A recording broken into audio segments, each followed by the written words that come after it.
Ne pas juger sans avoir regardé l'intégralité de la vidéo disponible sur ses réseaux sociaux.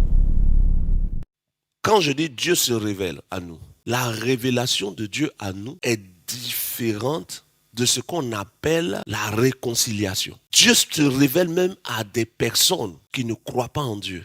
Et quand il se révèle à elles, elles peuvent ne pas y prendre garde. Dans le livre de Job 33, je pense à partir du verset 14, il est dit cependant, Dieu parle tantôt d'une manière, tantôt d'une autre, mais nous n'y prenons pas garde. Il parle par différents moyens. Il y a tellement de personnes à qui Dieu se révèle, mais qui ne prennent pas conscience que c'est Dieu qui se révèle à elles. Mais à qui donc Dieu se révèle? Aux croyants? Non. Dieu se révèle à la terre entière.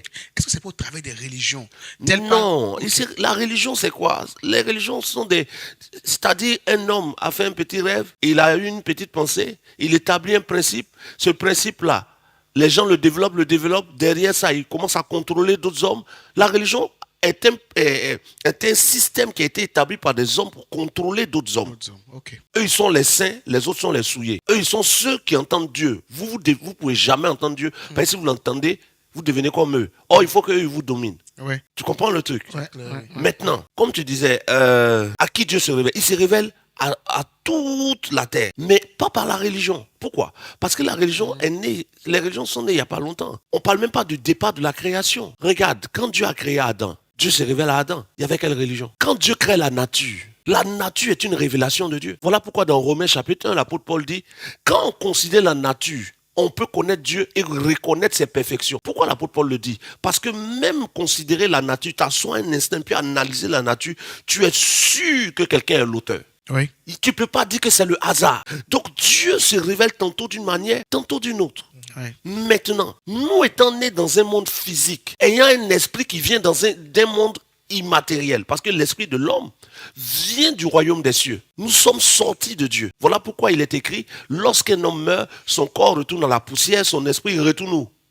À Dieu qui l'a donné. Donc l'esprit a une origine, Dieu. Le corps a une origine, la terre. Ce n'est que notre corps qui est de la terre. Mais notre esprit est d'origine divine. Maintenant, quand nous venons, il y a cette association entre notre esprit et notre corps. Nous entrons dans un monde qui est un monde matériel. Dieu est le Dieu de la dimension immatérielle qu'on ne voit pas. Yes. Mais il est aussi le Dieu de la dimension matérielle.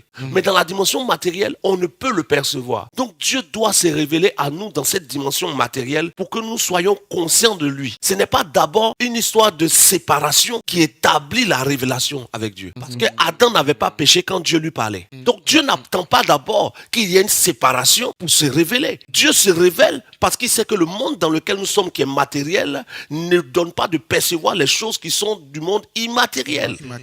Qu'on appelle spirituel. C'est comme si je suis avec mon enfant et je l'envoie dans un autre pays. Et étant dans un autre pays, je sais qu'il ne peut pas me voir. Et donc je l'appelle au téléphone. Au moment où je l'appelle au téléphone, je rentre en contact avec lui. Oui. Pas parce qu'on était en palabre, juste parce qu'il allait ailleurs. Or, la religion fait croire que nous devons être réconciliés avec Dieu parce que Dieu est fâché avec tout le monde. Or, comment Dieu peut-il se fâcher avec tout le monde? Parce que la colère n'est qu'un sentiment humain. Donc, quand on lit dans la Bible que Dieu se mit en colère, en réalité, Dieu utilise des langages humains pour faire comprendre aux hommes des principes qui les dépassent de lui. Sinon, Dieu ne se met pas en colère. Dieu ne se met pas en colère. Se mettre en colère, c'est être irrité par rapport à quelque chose qui se déroule à l'instant et en face duquel nous ne sommes pas adhérents. C'est vrai. Or, Dieu étant omniscient, ne peut pas être surpris par un comportement qui va l'énerver. Il a vu d'avance la chose. Qu'est-ce qui va le surprendre pour qu'il s'énerve? N'a-t-il pas vu avant de créer? Si. Il s'énerve là, c'est pour faire quoi?